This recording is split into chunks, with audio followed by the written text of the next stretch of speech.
What's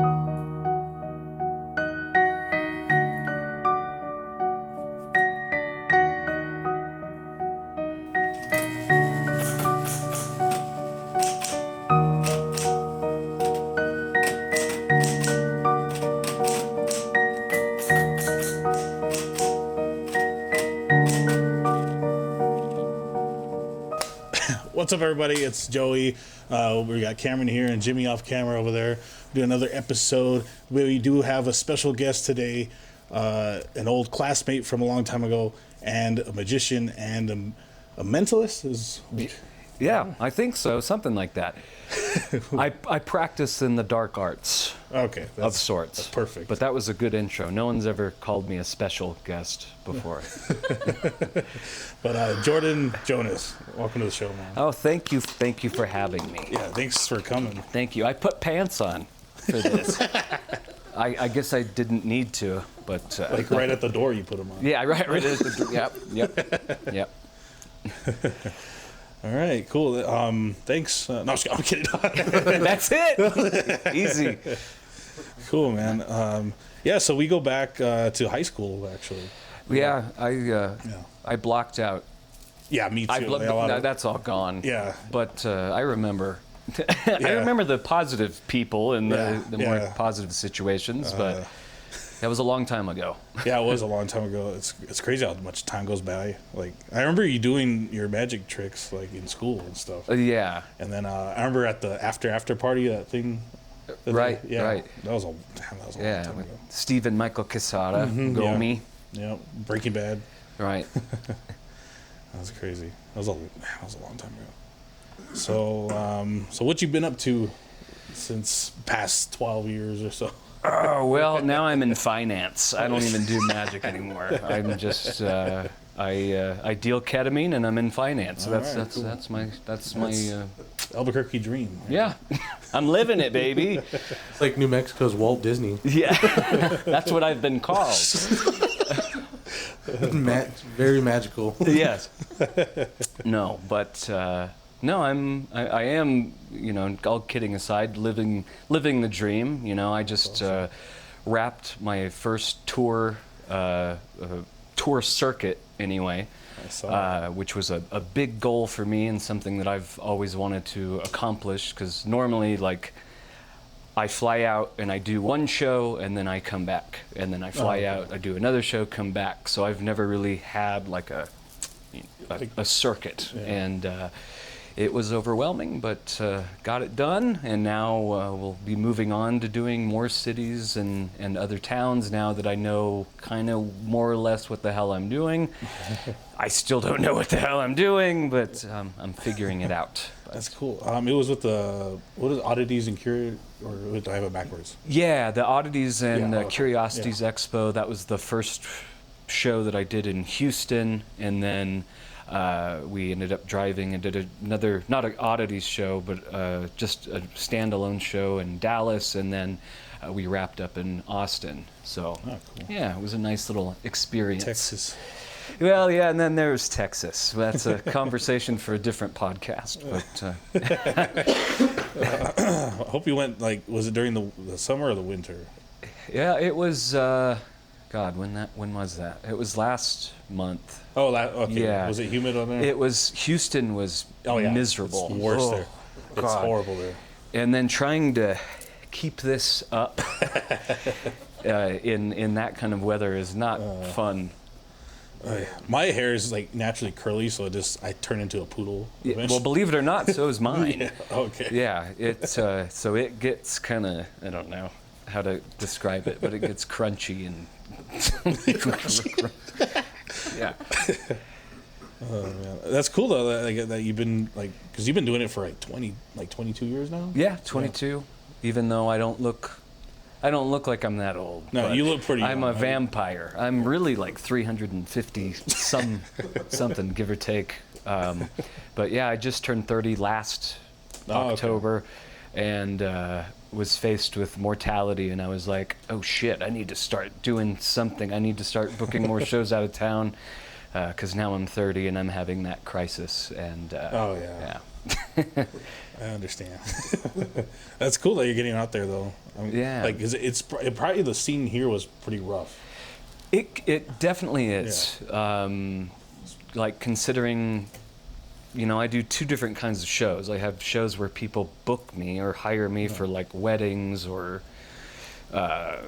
christenings, or I'm just not that, but baptisms. Cool. But so we're, people want to, I do close up and walk around and stuff, and then the other side of my show, which are stage shows, which are drastically different than the close up stuff. And the people that, reach out to me and ask me, what's your price? I give them my price, and then nothing.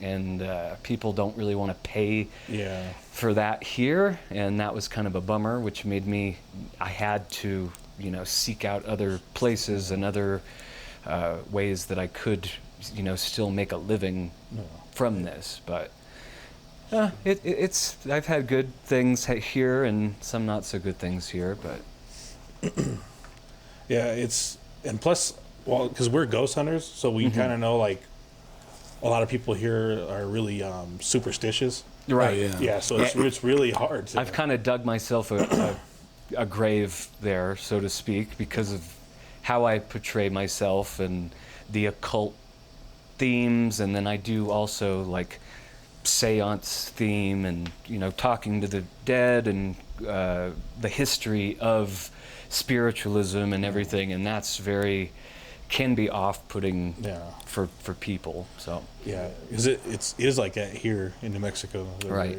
Because when we try ghost hunting, we try to find more haunted places, but they just do not want us to do anything. And it gets hard because it's like we need a show.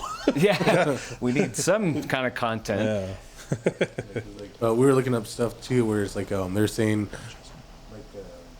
Can you adjust that camera real quick? It's just out of focus.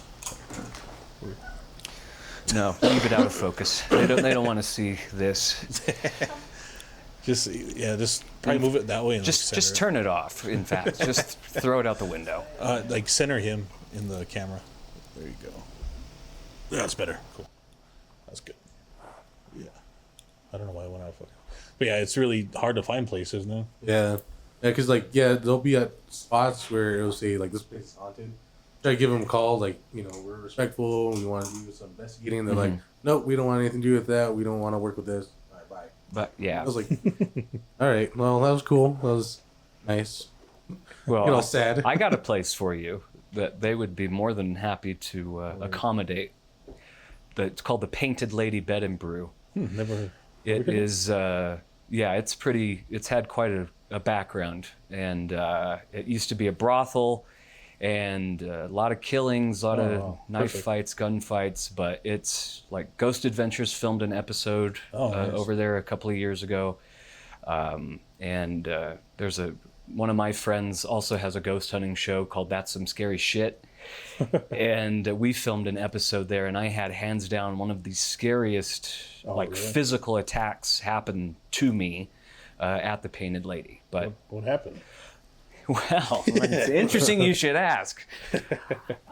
So that night we were using the REM pod and also a Kinect camera and a spirit box.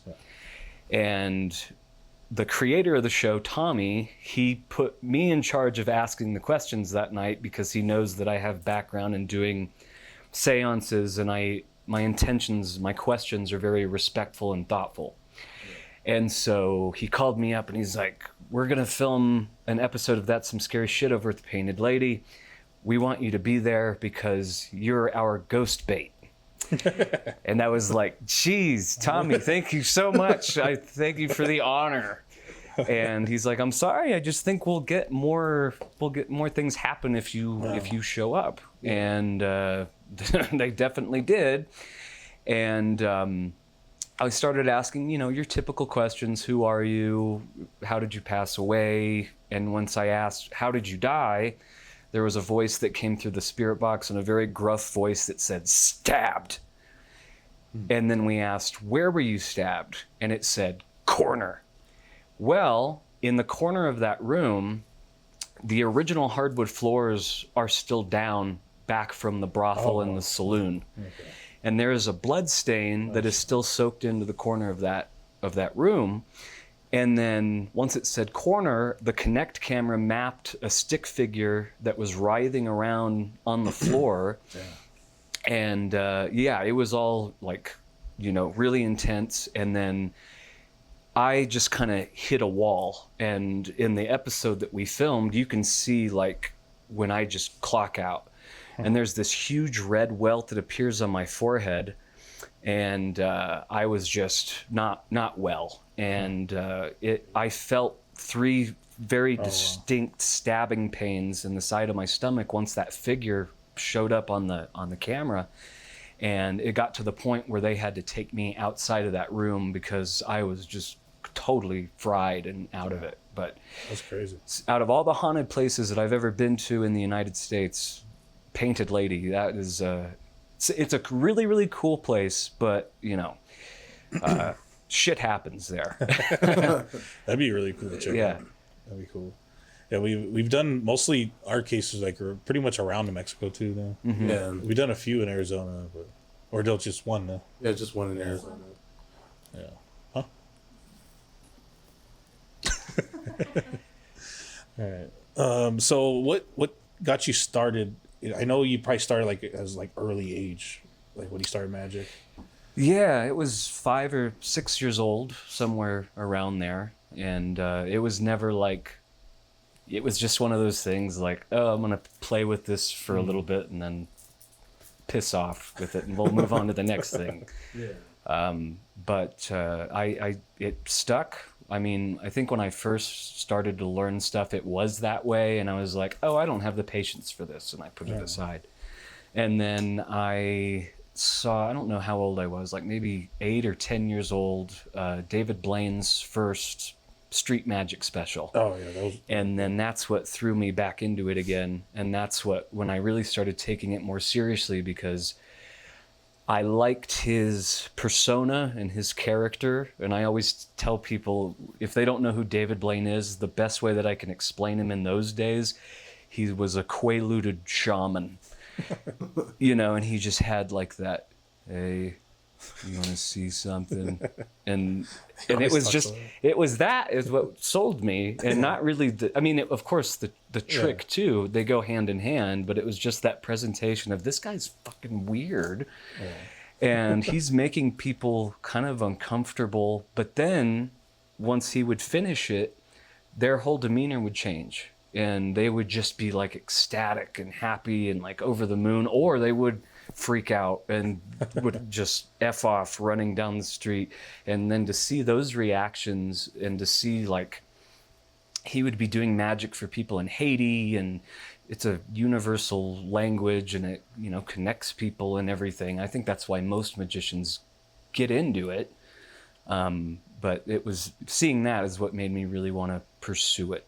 Yeah, that's cool. Yeah, because I think without that reaction, of course, the whole fun would go away. Yeah. No, trust me, I would love to just do show after show for people that are just. That's cool. Yeah. Those are the Houston shows, by the way. Oh, okay. No bad blood with Houston, but you need to be better audience members.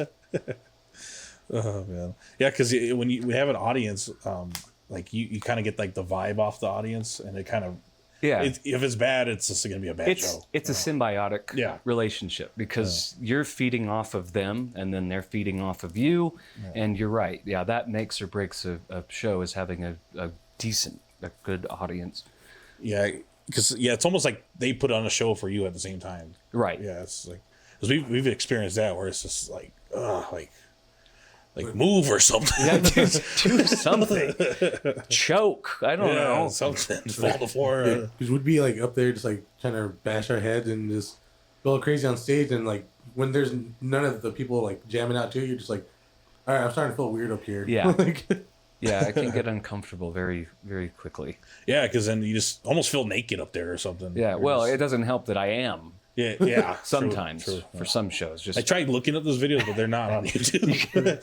No, that's it's on my OnlyFans. Oh, okay. I don't got the link. So. Yeah, I'll send it to you. All right, cool. One month free trial. Free trial. Yeah.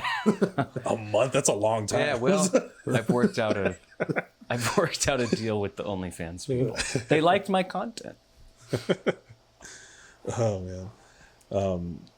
I know I have a few questions for you. Have you had any like accidents that happen on like stage or The worst one to date that I can remember, it was a Friday the 13th, and I was opening up for a musician friend of mine at Sister Bar downtown, and I had just started dating my partner Tiffany at the time, and kind of like one of my signature things that I do is my needle swallowing routine, where I swallow up to 30 sewing needles and then a piece of string, and then regurgitate them back up, and they're all tied on to the sewing string, Which is fucking awesome.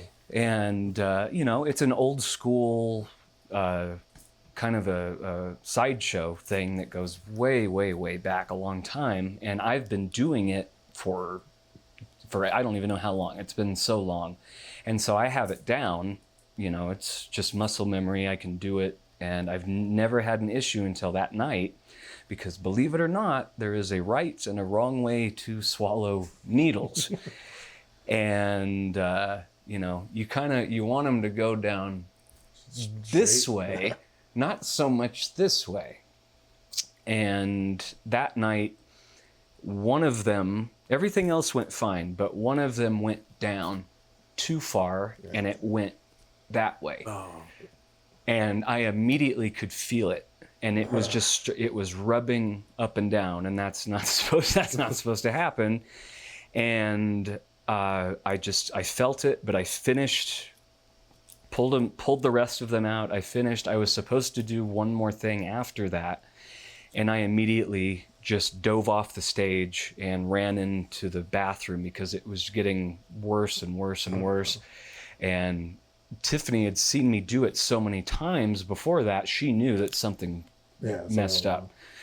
And so I was just in the bathroom, just retching and trying to like make myself throw up and it was not coming out. And then finally I was able to like hit my hit my chest and kind of cough it. And like after 30 minutes of retching and everything, I got it out. And surprisingly, I wasn't like coughing up blood or or anything. Make it more lodged. Yeah. So that was the worst experience with that that I've had, and in terms of anything that I've done, the scariest thing that's happened. But that's crazy. Yeah, I've never had anything close to like a needle stuck in my throat before. Well, we can try it. Jeez, it would be good content for sure. So the host chokes on a needle.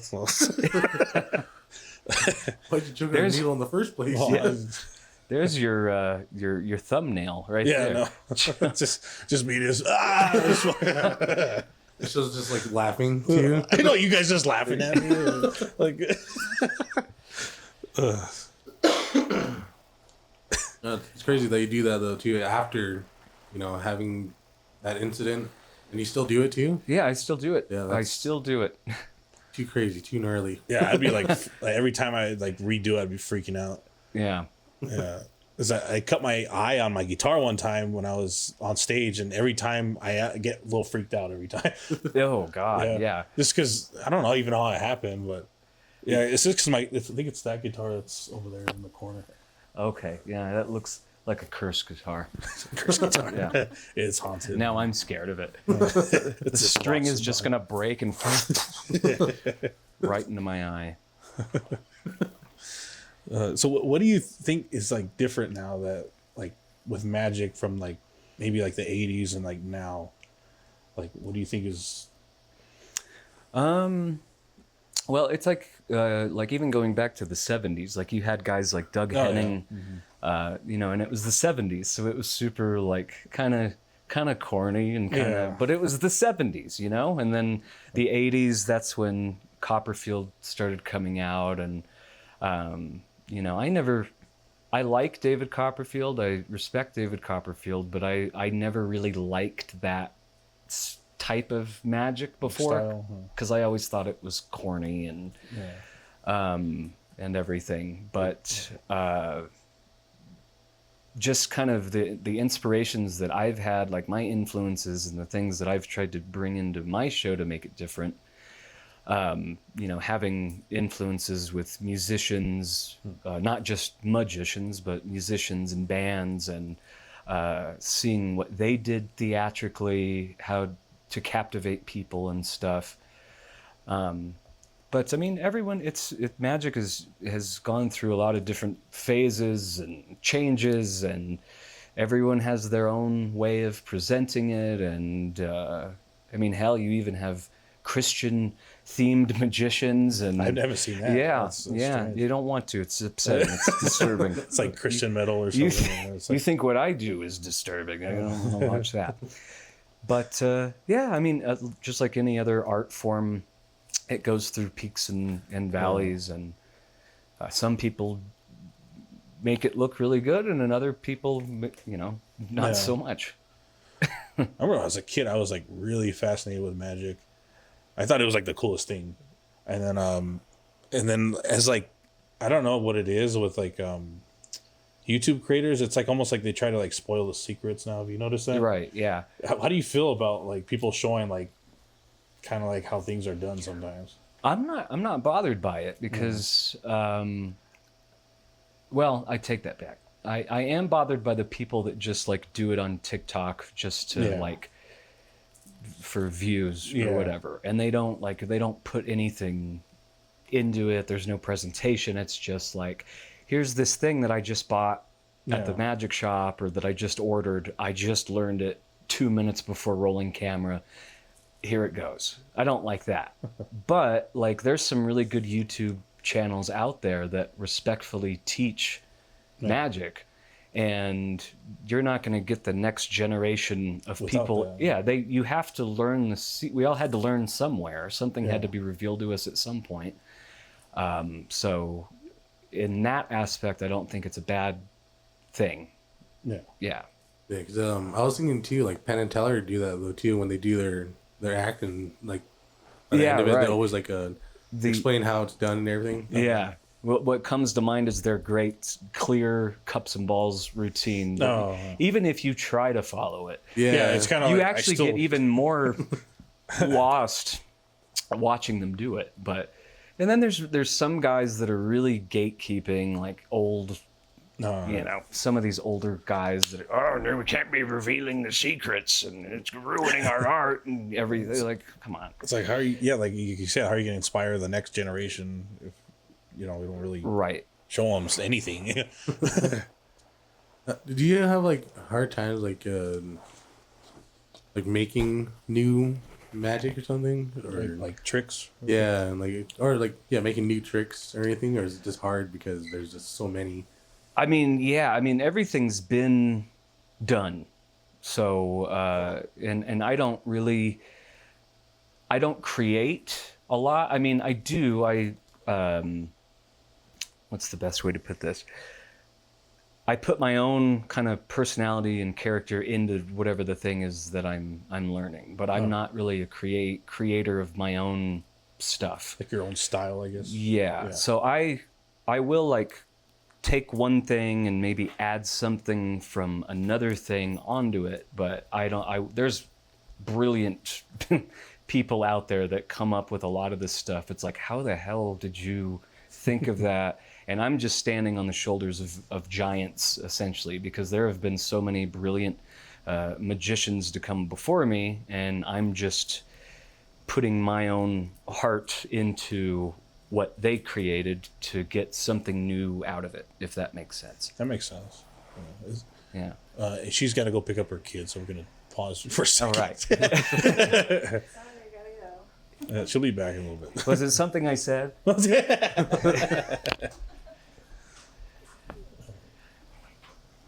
I think nowadays almost anything in any kind of art has already been done already, Yeah. And you just got to kind of make it into your own, I guess, in a certain way.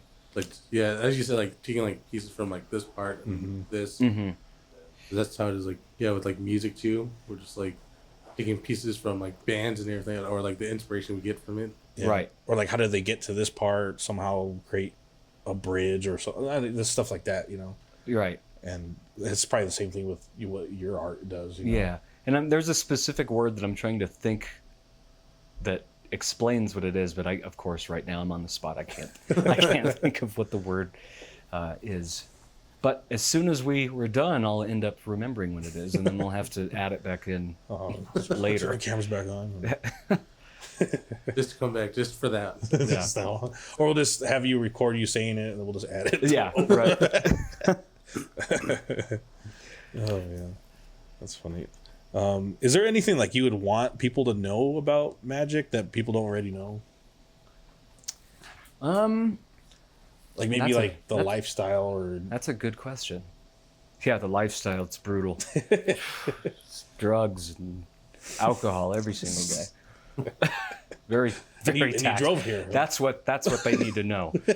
Magicians are addicts, all of us. No, that's a really good question. No one has ever asked that before.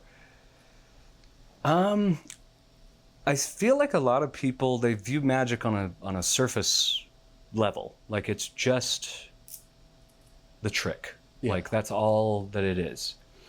And they don't realize like how much energy and how much time goes into, you know, trying to, even if you're just learning a thing that you bought, there's no such thing as self-working. Like they'll advertise that it's a self-working trick, but you need to put in the time, even if it is self-working, you need to put in the time to go over every little detail, every little nuance, every little subtlety. And then not only that, the hardest part is practicing the presentation, because it's all in how you show it off. Is the most important part, and not the trick itself. It's how you present it to the audience. It's how you frame it, however you decide to do that. But that's the hard part, and that's what people don't realize. They think that, oh, he just learned this, and now he's just doing it. And they think that it's an easy thing to do, and it's not. It's incredibly difficult, and I don't do... I do sleight of hand sometimes, not as much as I used to. And I've never done like knuckle busting sleight of hand by any means. And there's guys out there that just crazy stuff. But I mean, you don't have to do that in order for it to be challenging. Like I said, creating a character, creating a personality, and interacting with the audience, that's the hardest thing to do. Yeah, I think so too. Like, because not only you have to perfect what you're working on, but then you got to perfect your actual stage, like, and presence, and the audience, how to work them and stuff like that. Right. Because if you just go up there and do the trick without any intro or anything, they're not going to pay attention. Right. Yeah. Or not know what's going on. Yeah. Which I give you guys a lot of props for that though too, because like, I could probably talk to like a couple people here and there, but if I'm like doing an act, I don't know how to really engage the people with like, I don't know, like what you say to keep them on their toes and like keep them entertained and stuff like that. Yeah. Yeah. So, props to you guys for just. To me, it seems like you guys are just like just winging it pretty much. Yeah. Well, it can be that way sometimes, because whenever I like put a show together. One of my inspirations is Jack White of the White Stripes, and I had learned that he never has a set list, or he has kind of it's loose, and the band just has to know what they're doing, and so even though they don't have a set list, they don't know what songs they're going to be playing that night. The way that they look at each other, he plays one note, and they know, okay, that's what we're doing. Okay. So they all have to be like tight. And so I just liked the idea of not really having a structured set list. And I mean, I have a kind of a basic one, like I know kind of what I'm going to do, but then I can also, depending on the audience, depending on the energy, I can take something out and then interchange it with something else. And that was very freeing when I started doing that I don't have to, be in this tight, like box, I guess. yeah. Yeah. So just kind of jazzing it, and even though I do have scripts for certain things presentations that I go over, I know those scripts by heart, but I always try, you got to be ready for anything if something happens. Yeah. And if you know the script and you know it well enough, that gives you permission. You can go off the path a little bit, and then, come back on if you need to. Yeah. But I like that freedom of not having that so much structure. Makes it less stressful. Yeah. Yeah. So is there let's see, how do I say this? So is there certain tricks that you do in certain like stage, or if it's in person, like you said, I used to do table to table. Right. Is there certain tricks you stay away from, like when in certain different situations, I guess? Oh yeah, definitely. Yeah, certain tricks work better with a. Yeah, because then I have my whole another one of my shows that I do, which is very intimate. I guess I would call it the seance show, or more of the bizarre show. Normally 20 people around a table, and it's storytelling, but then it's also bringing out, I have a lot of haunted, props and artifacts and stuff. Cool. And then I do things with tarot cards and pendulums and Ouija boards. So that's a completely different show that I wouldn't be doing that kind of stuff at a corporate Christmas party. I mean, don't get me wrong. I still sprinkle in a little bit of it, but those shows are a little more the mood is set. I burn incense, and it's almost very full control. Yeah, and it's very intimate, very close, and it's more a little serious, spooky, and there's an atmosphere to those. That's awesome. Really intimate. Yeah. But there's sometimes even at a corporate party, I'll walk up to someone and be like, "Do you want to talk to ghosts, or do you want to see a card trick?" And it's always fun to see, what are they gonna And surprising, a lot of them want to always talk to the dead, which is very telling. I wonder if it's just one of those moments where you know what? Let's try to talk to the dead. And I've seen many card tricks already. Yeah, right. So, because when you're growing up, someone has a card trick, at school or something. Yeah. You're just well, how'd you do that? And it's well, I'm not going to tell you. Then you just deal with that. At least I can talk to my grandma or something. Right. But I don't get asked that question a lot. So let's talk to the dead right now. Yeah. Well, and that's another thing too. It's wait, what did he just ask me? It makes it, it makes it different, and it does pique their curiosity, and they're what does that entail exactly? Yeah. But it can be fun. And then there's some people that no, and they don't even want to. They're freaked out to even see the card trick, because so many people think that's evil too. Yeah, that's supposed to be considered evil or something. Yeah. Card tricks. I haven't seen a good card trick in a minute. Well, that's an excellent segue, isn't it? Okay. Yeah, would you like to? Yeah, I would love to. All right. Well, I didn't know how long I was going to have, but I came prepared. Okay, yeah. As much time as you want, honestly. So since we're on the topic already of card tricks being evil, I'll give you guys a little bit of kind of a cult history about playing cards. Yeah.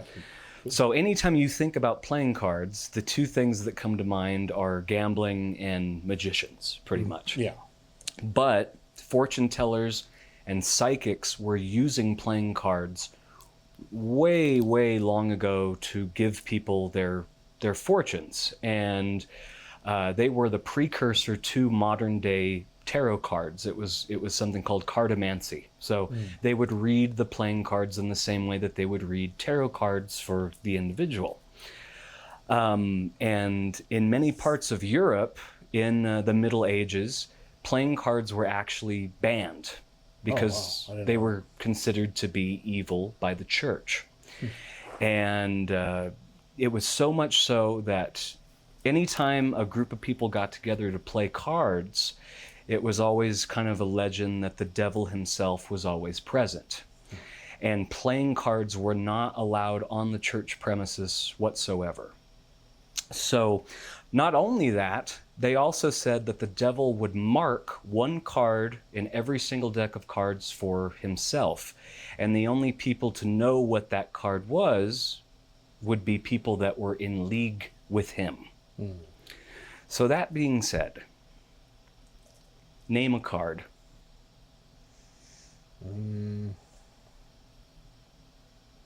Ace of Spades. Ace of Spades.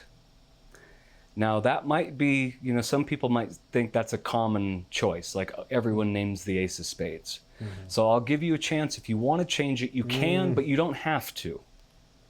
It's just that I don't want people, later, everyone names that card. But 8 of Diamonds. you're going to go with the 8 of Diamonds instead. Yeah. Okay. And your promise, I don't Okay, want to influence you at all. No. Okay.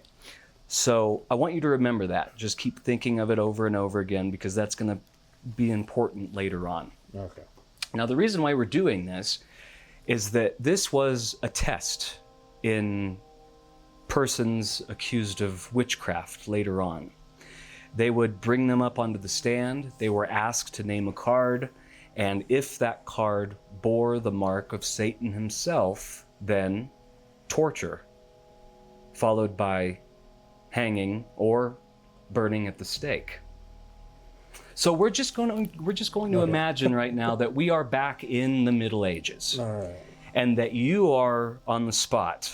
You're on trial for witchcraft and devilry. We're going to see how well you fared in your trial. All right. Oh, it's a different time I now. have bad luck. So you said 8 of Diamonds, right? Yeah. And luckily it's right there. And you could have named Anything. any of these. And remember, we are looking for a particular mark on the back of one of these cards. A mark that so far I do not see.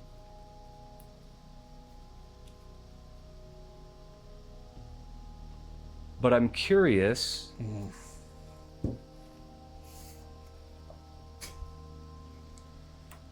Jesus. Dude, what? I even changed my card.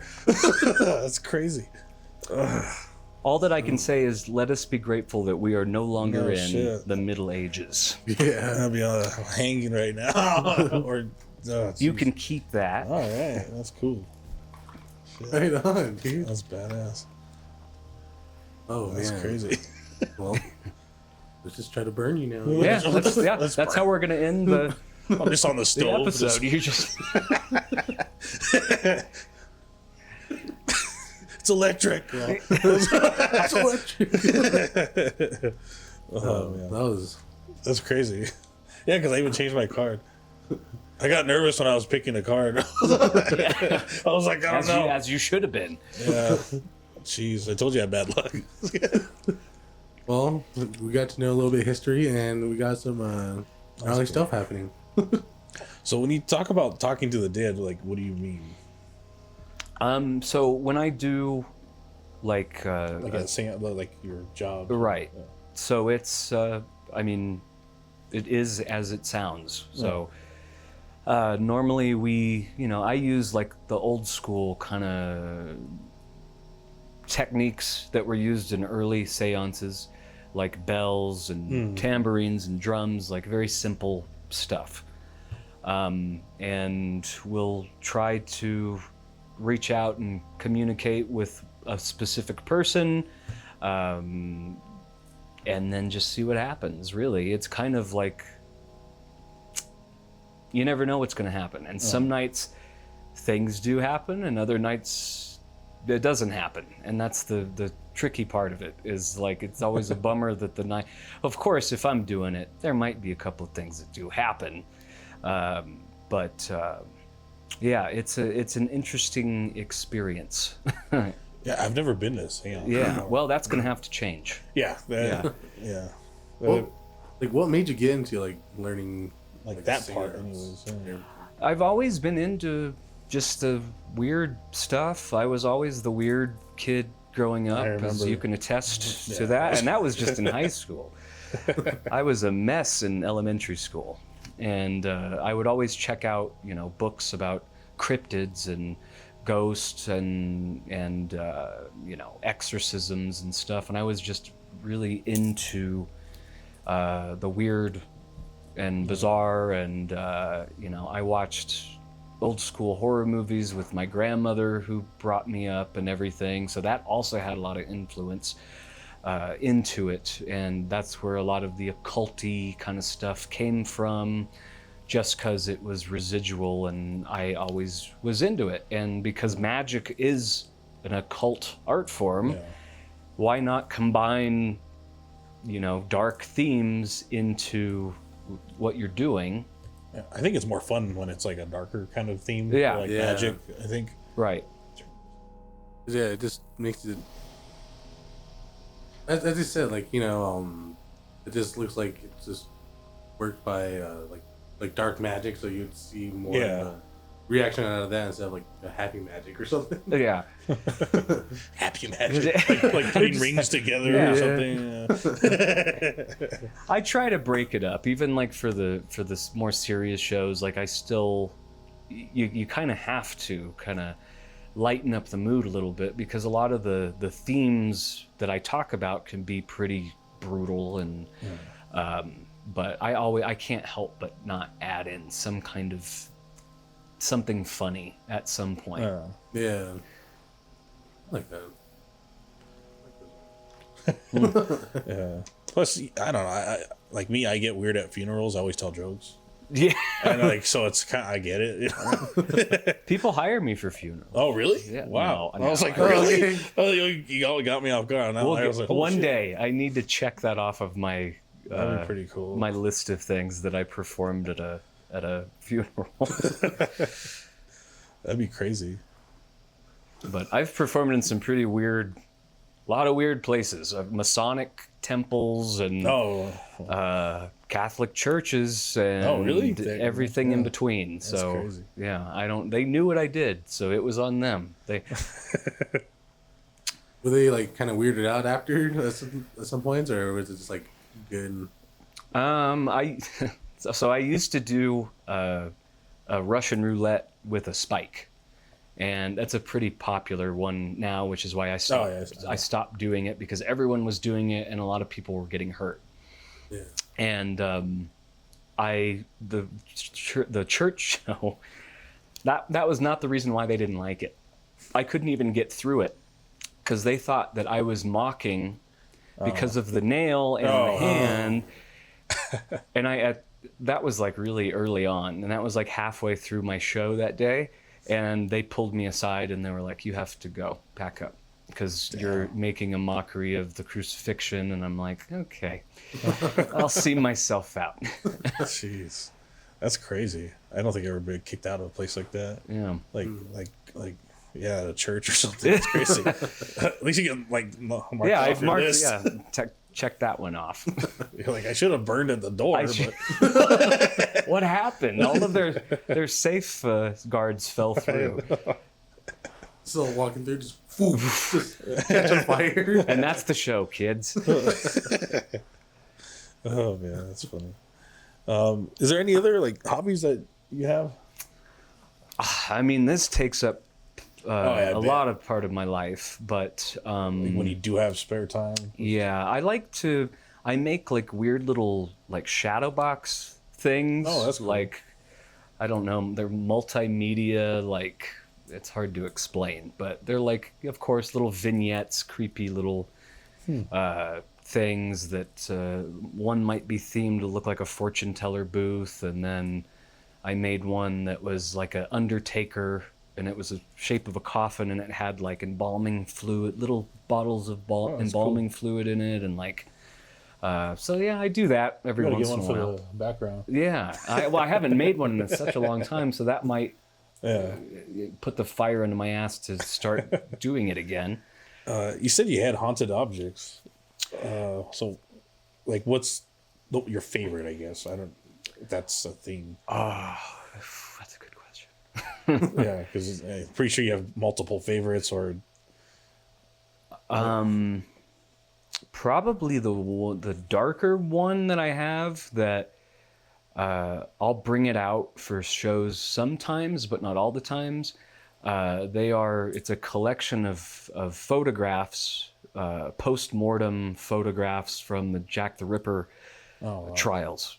So it was the canonical 5, the 5 main people that he killed, and the ones that I guess they were proved to be killed by Jack the Ripper because there were a lot of copycat killers and stuff. But they were used in the investigation by the police department of Scotland Yard, who was in charge of the investigation at that time.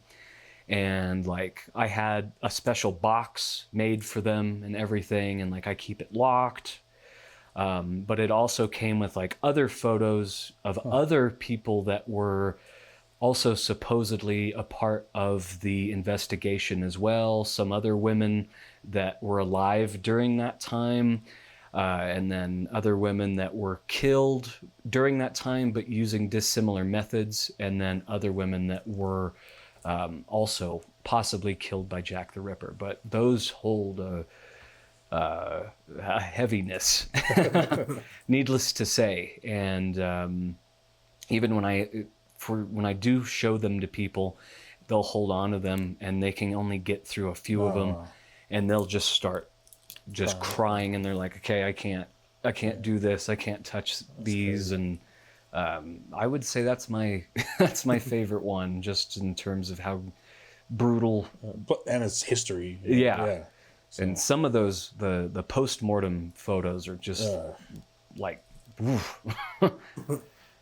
How'd you get a hold of that too? I forgot how. I've had those ones for so long, and I don't remember where I got them or if they were a gift from somebody. But normally, like, because I go to antique stores and flea markets and oddity shops, oddity stores always have like weird shit. Yeah, haunted, cursed, or haunted dolls or whatever. And I'm sure if I didn't end up getting them from an oddity store, they were a gift from someone. But now I'm gonna have to. Now I have to remember that one word that I was thinking of earlier, and then I got to remember how I got my photos.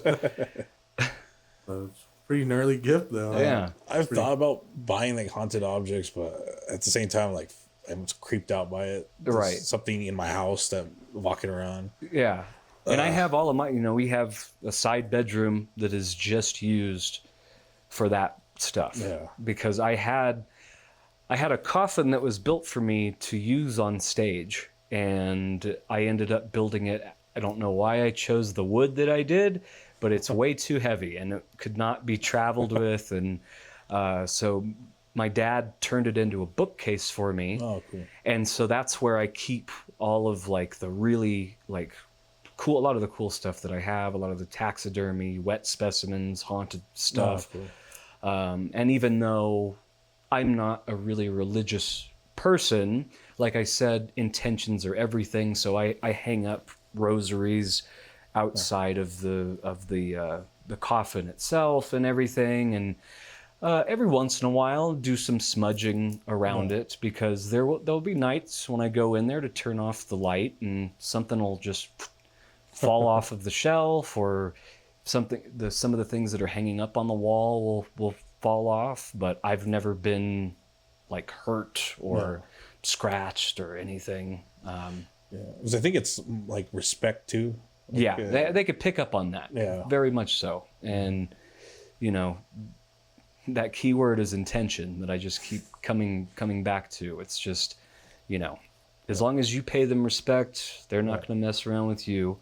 But I am a firm believer in the ancient saying, the more you fuck around, the more you're going to find out. Mm-hmm. And that's what I tell people. But I had like remember the Peggy thing?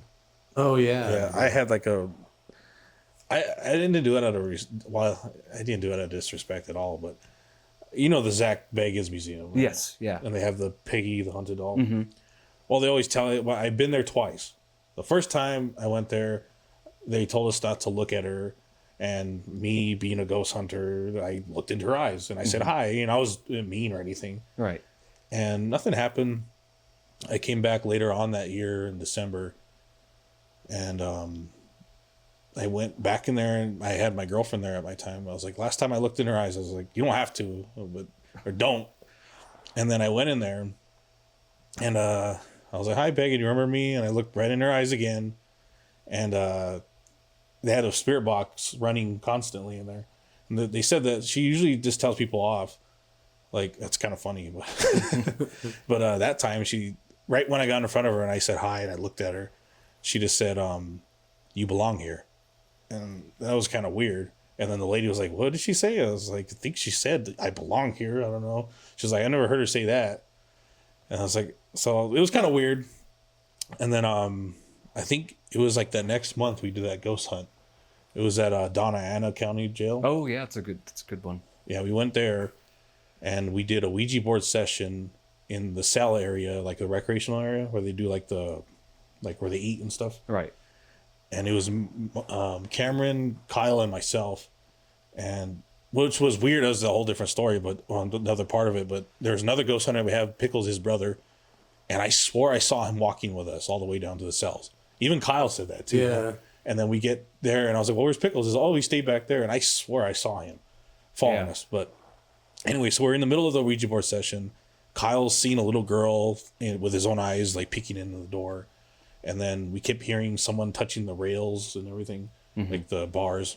And there was a little girl that came through, and she was telling us, like, what she was wearing and stuff, like her shoes and stuff. Yeah. And then I was like, oh, that's pretty. And then she was like, I'm scared. I was like, why? Is there something else here?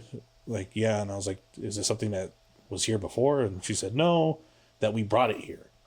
And, and I was like, that's weird. I was like, brought it here. And I was like, and then it started acting weird, huh? Yeah. It started being weird, like, responses. Mm-hmm. And we asked who it was, and it started spelling Peggy. Oh. And I was like, shit. And he didn't know what that was at that point. I was like, ah, shit. I was like, that's that doll that I was telling you about.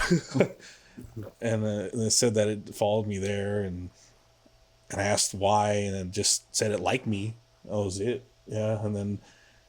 And I guess it's been following me around since that time I saw her. And then when we got back, I kept seeing her in my closet. Peggy the doll. Yeah. Wow. She was like in my closet, and then it was weird. It was like I'd fall asleep and I'd be at Donna Ana, and she'd be like following me around in the cells, wake up, and I would see her in the closet. And then I'd fall back asleep. I'd be back at Donna Ana. And then there was at one point, one of these guys, I was pulling the doll out of their mouth or something. Uh-huh. And then I woke up, and every time I woke up, she got closer to my bed. And then I don't know why I kept going to sleep. This is a fucking doll in my room. Right. But yeah, and then, yeah, that last image was just me pulling the doll out of one of these guys' mouths. And then she just disappeared. And I was like, fuck, I think she just wanted to, because I told her, like, it's time for you to go back to the museum. Right. And I think she just wanted to fuck with me right before she went back. Yeah. That was probably the craziest shit I've ever happened to me. Like, one of the craziest things for, like, ghost hunting stuff. Yeah, no, it definitely, it sounds like it, for sure. That was a crazy night. Yeah. I think we just got rid of one of the other spirits that was following us, too. Yeah. I've had a few. That little girl, too, that we were talking to before, Peggy, she came here, too. She, even Jimmy kept seeing her, like, playing around with the kids or something. And then with the Peggy doll, remember we actually heard the thing laugh, remember? Yeah. It was, like, right next to our heads. It's just, like, a real laugh. It was like... And we're, like, in the moment, we're like, did someone just laugh? Like, I don't know. I don't know. And then watching the camera footage, because we had, like, 3 cameras or something like that. No? Yeah. And I guess when you have to go look over it again, you can hear the laugh, like, just clear. Wow. Yeah, you could hear footsteps, like, clear as fuck, nah? Yeah. So now's the wrong time to tell you that I am the physical embodiment of Peggy. Oh my god, I just shit myself. Yes, yeah. How are you in my closet? It's comfy. It's comfy. And then you came out of the closet. Yeah, I did. And here we are. But Yeah, see, this is his phone number. I just gave it to you. Yeah. That's another name for pegging. All right. That's it. That's all the time I have. Goodbye.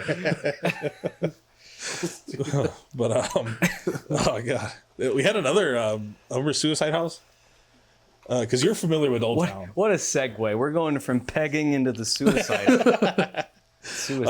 Because you're familiar with Old Town with all the ghosts. Oh, stuff, yeah. Is that he used to be a tour guide, right? Or you Still am, are? yeah. I gotta go. When do you work over there? It's Thursday through Saturday. I'm gonna be there this Thursday. Shameless plug. Yeah. Albuquerque. No, plug away. Away. It's called the Albuquerque Taverns and Tales Ghost Walk, and it's part bar crawl and part ghost walk. And then a lot of other unusual things that I sprinkle in between.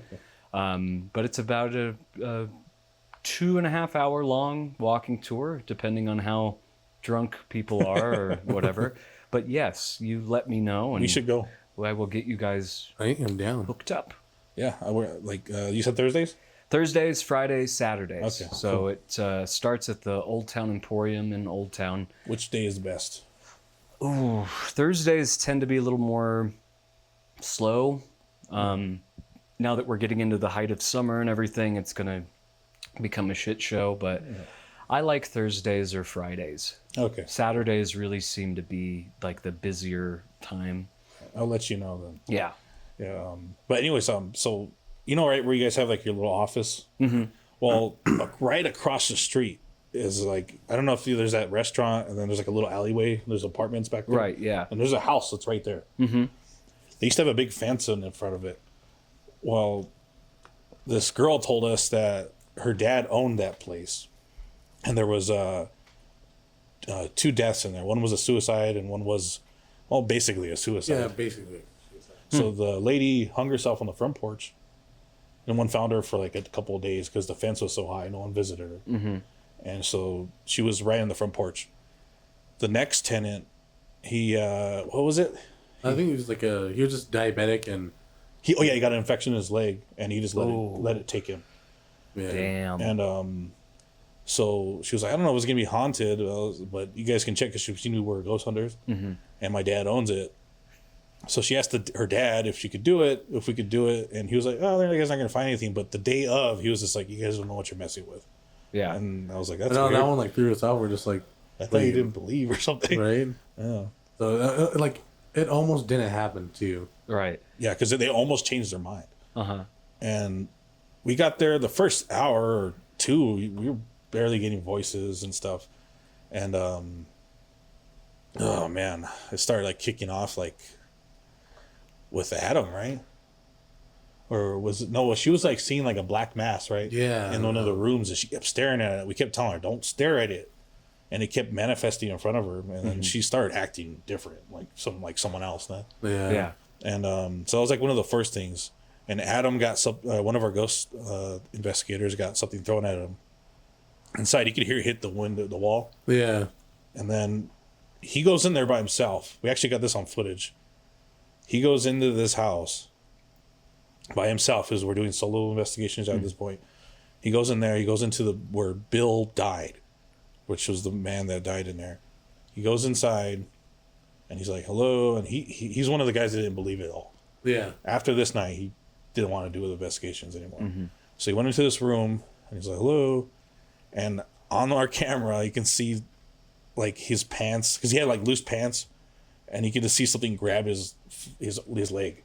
Oh, wow. Yeah, and he like just yanked his foot up. Yeah, He was like, he said he felt a grip and he had to like pull his leg out of it. Just because of the way that you were doing it, I thought you were going to say grabbed his ass. I wish. That would have been funnier. He's got a smelly thumb. Right Nice. there. Yeah.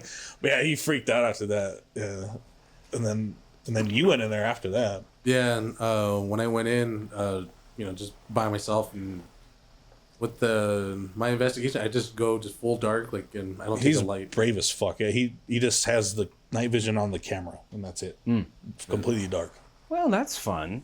Yeah, Sometimes that can be the way to do it too. It's that camera actually, isn't it? Yeah, that's one that really helps. It's like I can't see anything. I was like, I'll change it to you. I'm like, this is the regular how I see it, and this is with the night vision. I'm a chicken shit. I have to have a flashlight. Yeah. So I went in there and just like walking around. I was like, "Are you over here?" And then in the video, you can hear it. Like something gets thrown like really hard, like it sounded like at the barrel or something. Like they're like still like remodeling, so there's like a wheelbarrow full of like tools and shit. Mm-hmm. Yeah. So I was walking, something gets thrown in there, and it freaks me out. Just like, what the fuck, just like looked, and I was like quiet for a bit. So I started walking a little bit more, and yeah, if you guys do watch it, yeah, the camera is wiggling because of the stand, not because I was scared. You're just shaking. Yeah, you can hear it's like. In the video, he explains it to. He's like, "I'm not scared. The stand's loose." So it's like I'm gonna hold it close. And then after that, like right after that, another thing was thrown like behind me. Yeah, and I was just that house is not that big too, so there's no one that's hiding in the corners. Right. Like that. it's like maybe is like a little bigger than this room, huh? Huh. I was not aware. I have not heard that story before. So if you want to just point out that place, Add that in. Yeah.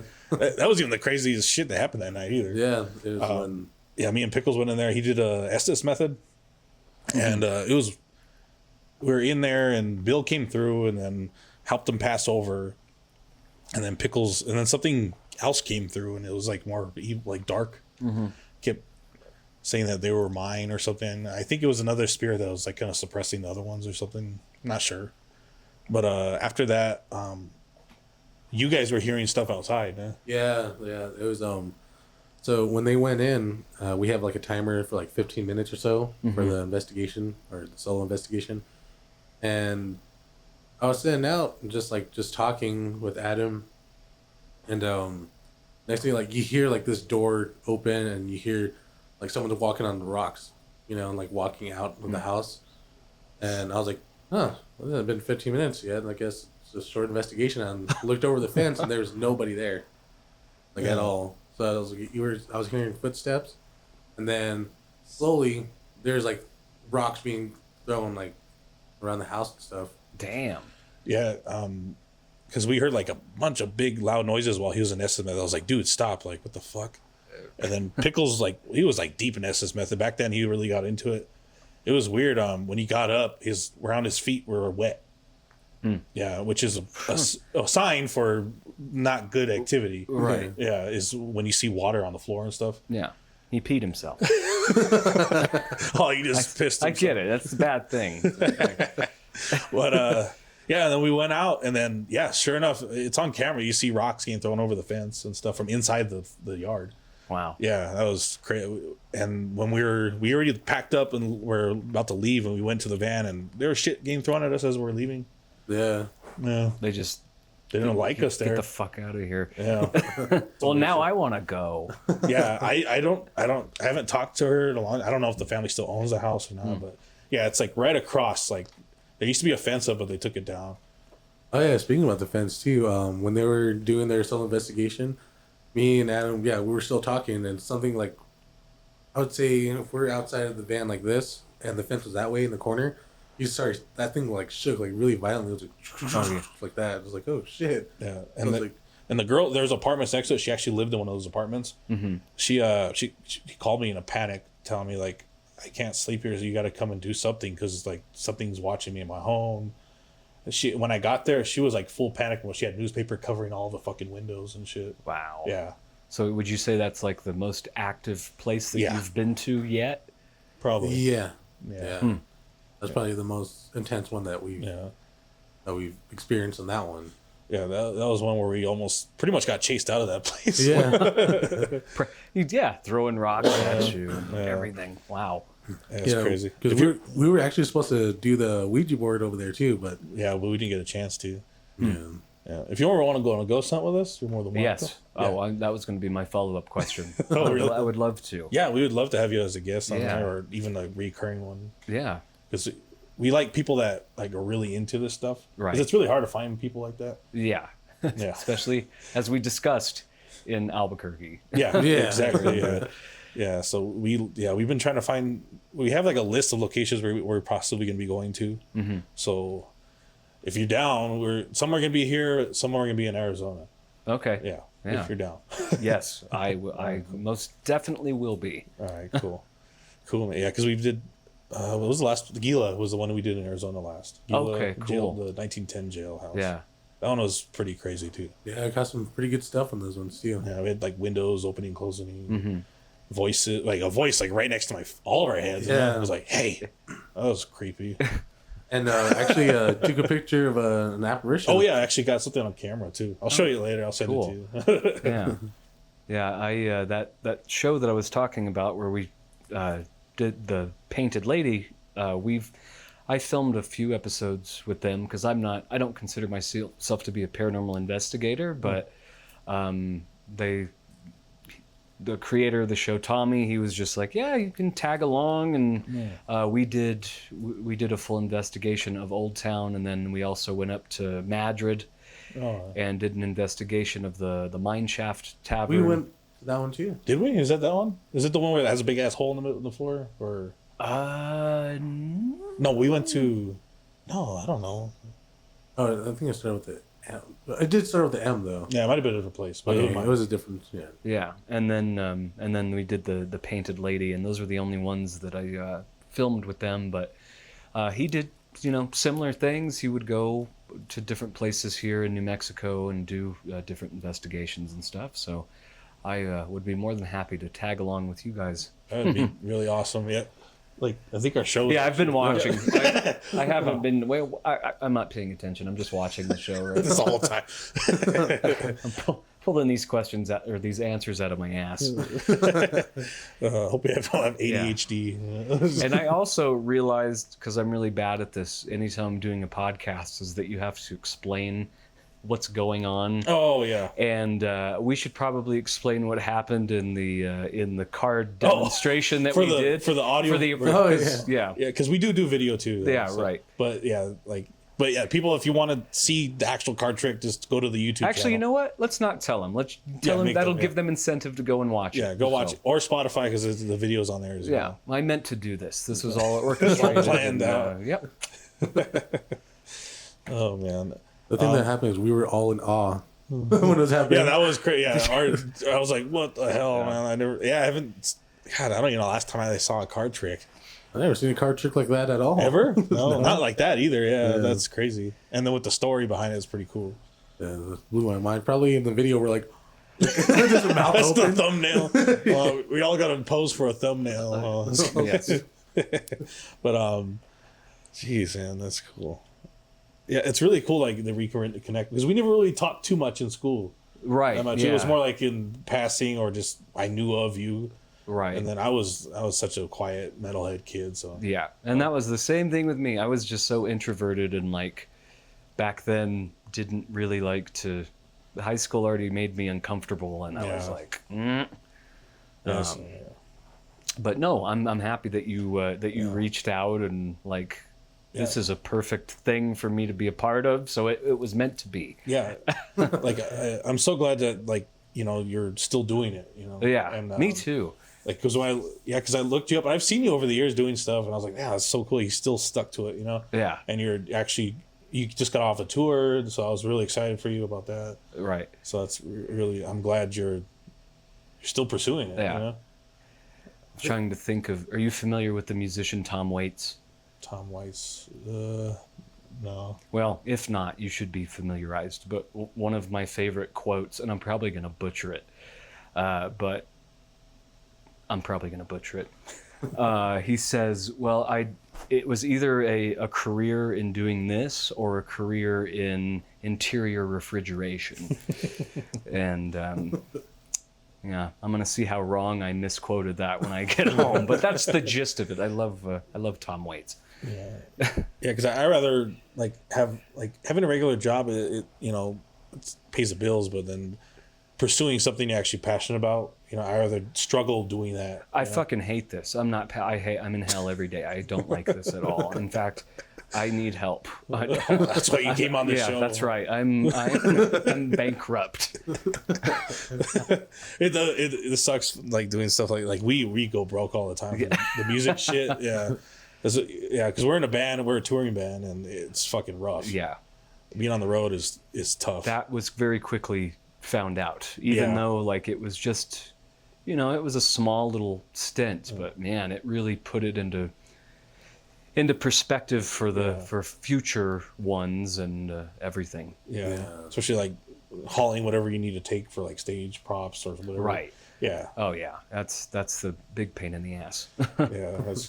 Yeah, and then you never know where you're gonna play, if they're gonna have audio or what. Yeah. Yep. That's another huge stress. And I have really bad luck with microphones and anything. And like even when I have like backing tracks for just music and stuff, like I always have something go wrong. But yeah, you never know what the venue's gonna be like, or how the people are gonna be, or what it is. Exactly. Yeah. Just go with it. Just gotta do it. For the love of it. Yeah, because when we're on the road, we rough it a lot too. We sleep in the van and shit. Yeah.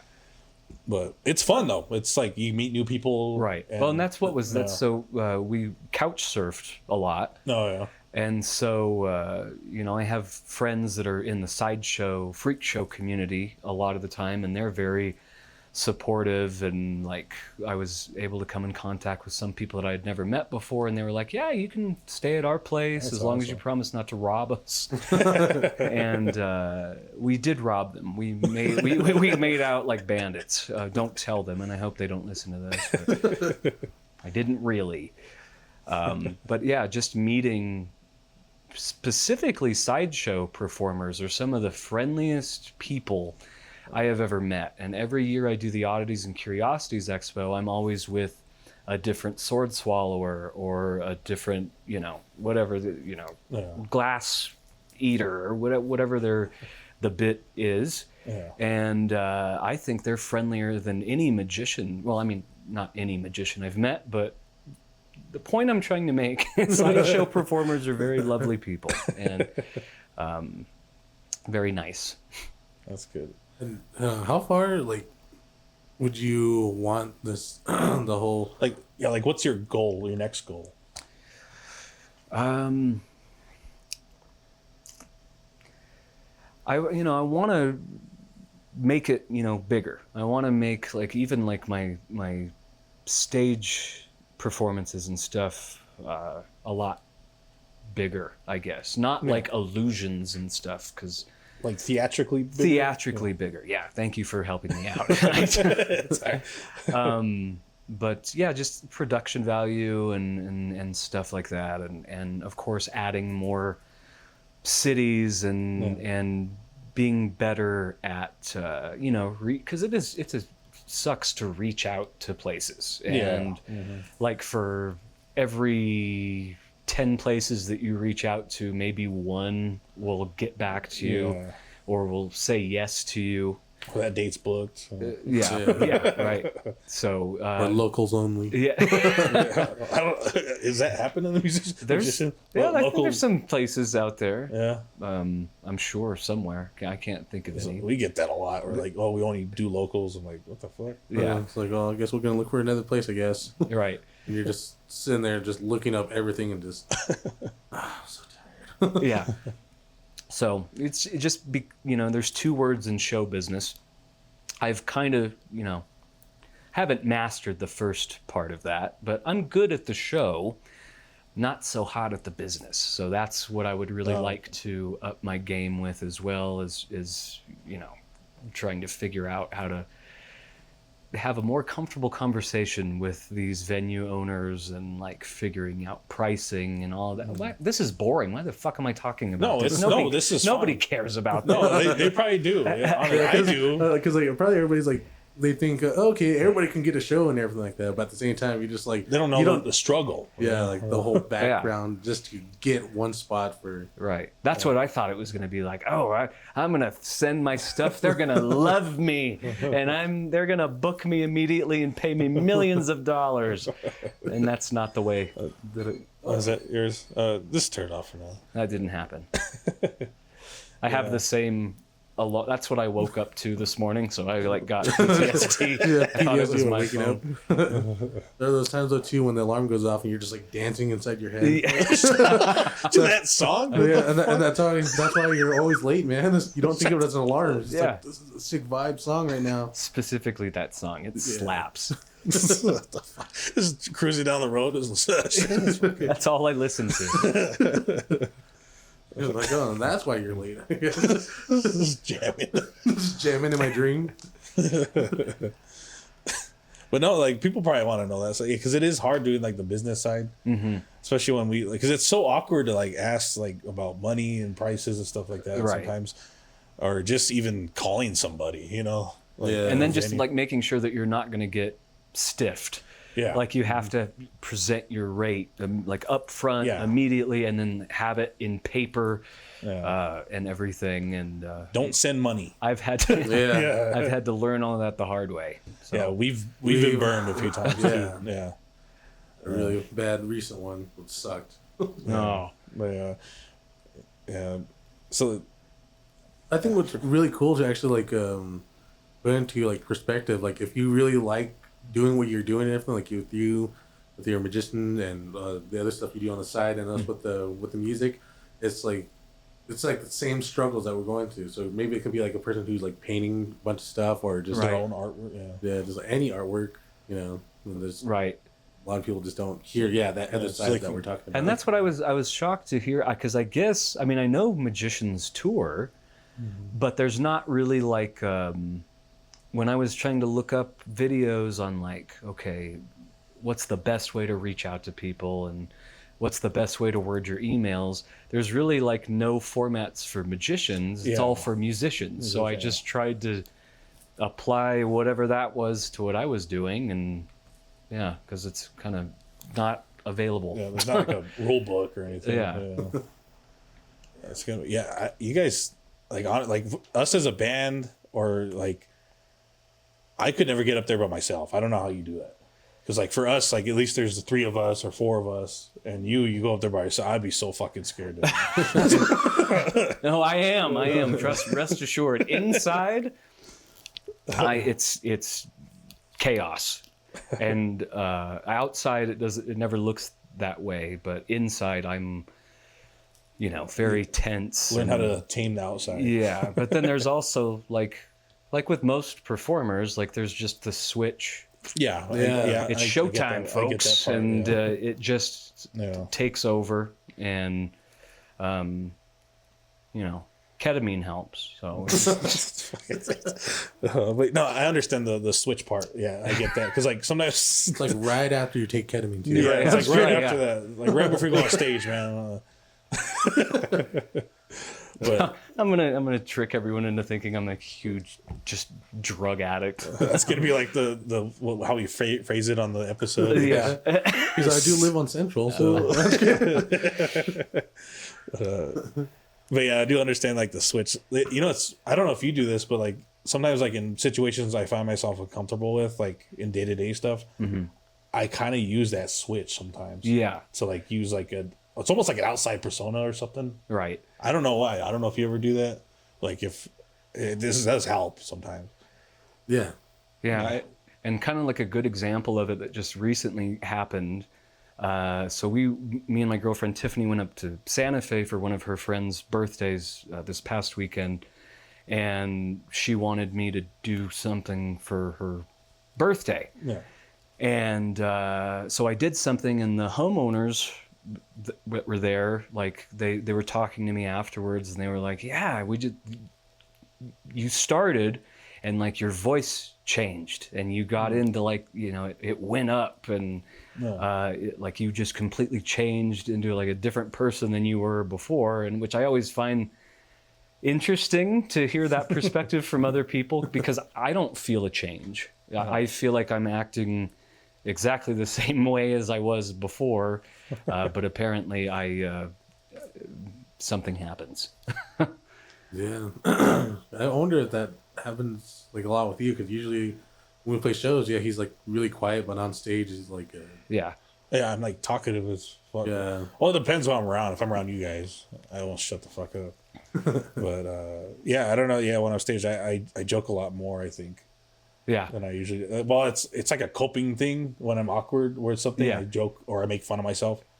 I think it's just like the whole bully thing when I was in school. Like we were talking about that. I was like, Right. you just try to make your bullies laugh, and hopefully they don't kick your ass. Right. And then 9 times out of 10, it never worked. Okay, now we're trauma dumping. Okay. Yeah. Yeah. Or, I don't know if you had bullies and you tried to show them a card trick. Yeah. That just made them beat me even more. Yeah, I don't think that would work. Why do you think they were kicking my ass in the first place? I was trying to work on a way to make myself disappear. Yeah.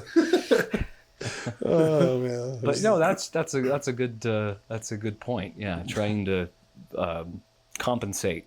Yeah. So, or like trying to be ahead of the joke before they make Yeah. it or get ahead of it, Yeah. and yeah, it's a weird thing. Something happens. We're the product of bullying. Oh. Yes, a 10 out of 10 would recommend. Yes. It's great for the psyche. I think that'll work a lot for this time of day. Yeah, look at us. We're perfect. We're the poster children for bullying. Really, that's pretty true. Oh man. All right. Is there anything else you got like coming up or anything? So my next shows coming up are actually going to be in June in Ruidoso. Awesome. So it's the Ruidoso Tattoo Expo. Cool. I think it's, I don't know, 15th through the 17th. So it's like a weekend Okay. long thing. Are you doing every day? Not every day. I think just two days. Okay. But I'm going to be up there for most of it. Okay, And cool. then there's a really cool sideshow act that I'm performing with called the Finnegan Circus. And they're awesome and amazing. But, Tattoo Expo, it's cool. That's cool, man. Go check it out. You gotta go see him live, man. He's a cool guy in person, and you're gonna love him on stage. Yeah.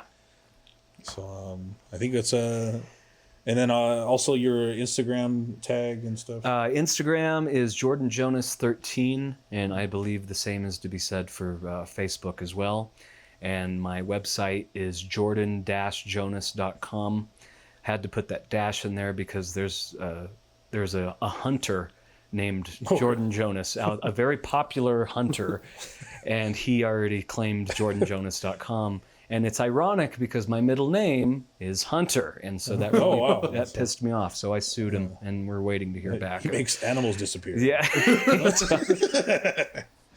But yeah, I think that's all the plugs I have for you. All right, cool, man. Please check him out. Go follow him on all his social medias. Gotta get you a TikTok. No, I'm just kidding. Yeah, that too. I've thought about it. But thanks for coming, man. Yeah, This was thank you awesome. so much We gotta for having me. We can have you again. Soon, Yes, sometime, please. Man. This was awesome. And you guys might see him on some ghost hunting stuff. Yeah, or you'll see me in the paper wanted for murder or something. But you'll see me somewhere. We will never forget you. Yeah. Thank you, man. Yeah, thank you. Thank you.